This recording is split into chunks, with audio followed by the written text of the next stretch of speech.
Are you tough enough to learn pickleball the hard way?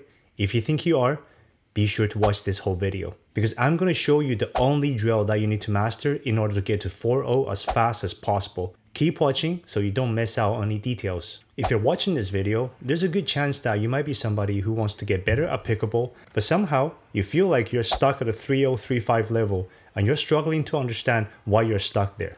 And I completely understand because just like many others, I have felt the same way about myself. And this one drill I'm about to show you is going to completely change the way you train yourself, allowing you to focus on the most important skills up to the 4-0 level and help you get there as fast as possible. If you want to know how I came up with this drill, be sure to go check out my previous video where I shared some of the most shocking stats that I got from after spending hours analyzing different doubles games. And I assure you it's going to blow your mind. Now this drill is actually very simple. You literally just need to practice the first 4 shots of the game over and over. And I'll walk you through how I personally go about practicing each of the 4 shots with my drill partner and explain to you some of the key things that I try to focus on as I practice each one of the shots. So one person starts the serve on the even side of the court. The person returning the serve should be standing cross-court from the server behind their baseline to return the serve.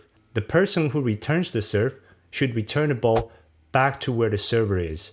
Ideally, have the ball landing somewhere close to the sideline. Then immediately run diagonally across to the outside of their kitchen and be ready to counter the third shot drive. Now, the server should drive the third shot down the line, targeting the other person's backhand.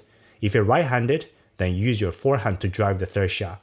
If you're left-handed, practice your two-handed backhand drive. Finally, the other person who's now hopefully at the kitchen should use two-handed backhand to counter the incoming drive shot. Unless of course if you're left-handed, in which case you would use the forehand to counter. We stop the drill after the 4th shot and restart from the beginning again.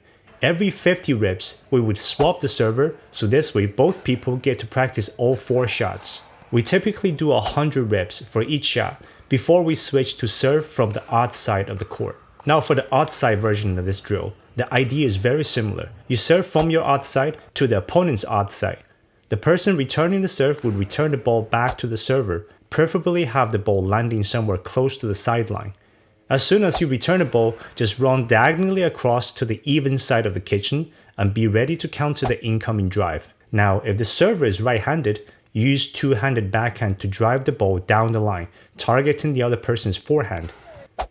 For the left-handed players, use the forehand to drive the ball down the line, and again targeting the other person's forehand.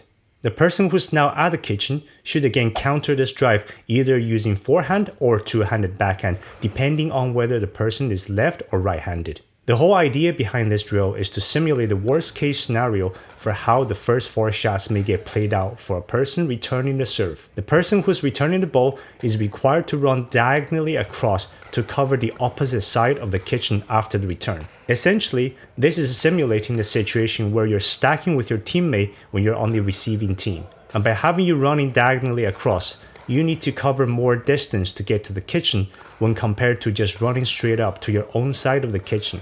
If you can get used to doing this diagonally, then you should find it easy when you're just running straight up.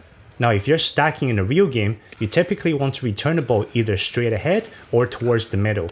This is to help increase the distance between the ball and the net. So if they do decide to drive the ball at you as you run up to the kitchen line, it buys you more time to get there. But in our drill, we force ourselves to return the ball diagonally across back to the server to make this drill more difficult than the real game. Because when the server drives the third shot at you down the line, the ball will travel the least amount of distance before it crosses the net, therefore giving you less time to make it to the kitchen to counter the ball. If you can handle this, then you should be able to handle most other scenarios. Now on the third shot, you can definitely switch out the drive for a drop shot, depending on which one you struggle the most with. Spend more time practicing that shot. For me personally, since I don't have a tennis background, I struggle more with my drives. Therefore, I spend around 70% of my time driving my third in this drill. Then the remaining 30% of the time, I do the drop version of this drill. To simplify the drill, when we're dropping the third, we just drop the ball straight down the line. Then the person who's heading the fourth would be practicing hitting an aggressive forehand or backhand roll, either volley or off the bounce, depending on each drop. So we've gone through the basics of this drill. Now I'm going to walk you through the specific things that I try to focus on as I practice each one of the shots. Let's start with the serve, which is the first shot of the point. During the drill, I try to focus on two things. Firstly, the consistency of the ball placement. Rather than just trying to hit the ball very deep every time, I focus a lot more on trying to target the forehand of my drill partner and somewhere close to his sideline. Because for me, it's harder and more important that I can hit good angles consistently. Once I get the angles down, the depth can be adjusted more easily by cranking up the power. The added benefit of serving the ball closer to the sideline is that the return is more likely to come back closer to the server's sideline due to the natural angle of the returning ball. It sets up the server for an easier third shot drive down the line later on. In terms of the depth of the serve, I try to just get the ball to land somewhere within the back third of the court. The second thing I focus on with the serve is that I try to make sure I give the ball a good amount of loft so it clears the net with a plenty of margin. The last thing I want for my serve is for it to go under the net.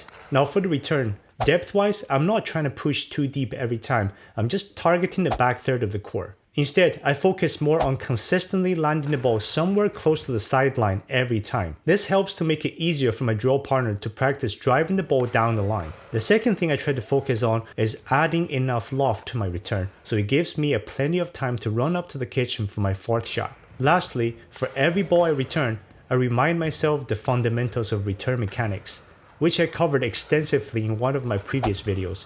If you haven't seen it, definitely go check it out, because I think return is by far the most important shot of the game, and yet it's overlooked by so many people. For the third shot drive, again, my focus is mostly on the accuracy and the placement of the ball.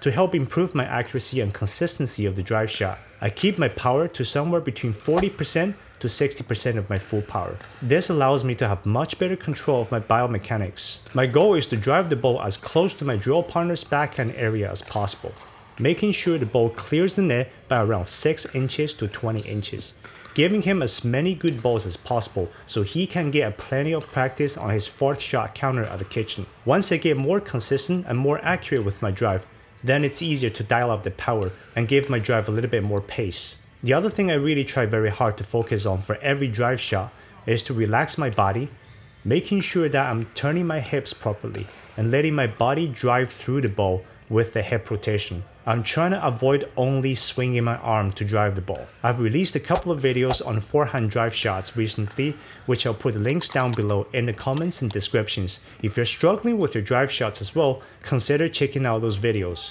Lastly, let's talk about the fourth shot.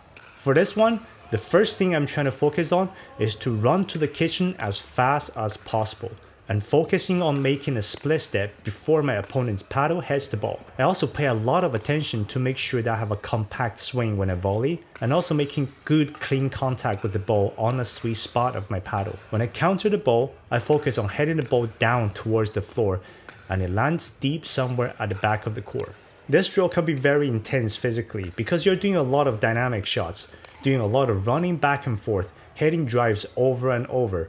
If you find this drill too intense, a slight modification you can make to this drill is to have the person returning the serve return the ball back to the middle. Then instead of you running all the way to the other side of the kitchen, you can run to the middle of the kitchen. Then the server will drive the third shot down the middle where you'll be countering the drive. This way, it's less running involved. You may also consider breaking up this drill into 2 stages. If you're struggling with the serve and return, then start off by just doing the serve and return over and over until you develop a good level of consistency. Then work on adding in the third shot. Once you are consistent with the third shot, then add in the fourth shot. Now, as an extra bonus, once you get really consistent with all 4 shots, then you can definitely add in the 5th shot to this drill, in which case you just drop the ball into the kitchen. Here's how this exact scenario happened in one of my son's singles tournament games. He returns the serve to his opponent's middle, then rushes to the middle of the kitchen. The other boy drives the third shot down the middle. My son then makes a split step and counters the ball with two-handed backhand. Then the other boy drops the 5th shot into the kitchen. Unfortunately, it was just a little too high, too deep. My boy put away the ball with a nice forehand volley. If you made it this far into this video, I just want to thank you for giving your valuable time to watch this video. And I hope you found this video helpful for improving your own game. If you did enjoy this video, consider doing me a small favor by hitting that like and subscribe button down below. And share this video with a family or friend who you think might benefit from watching this. And don't forget to check out the other content on my channel. As always, thank you very much. I'll see you in the next video.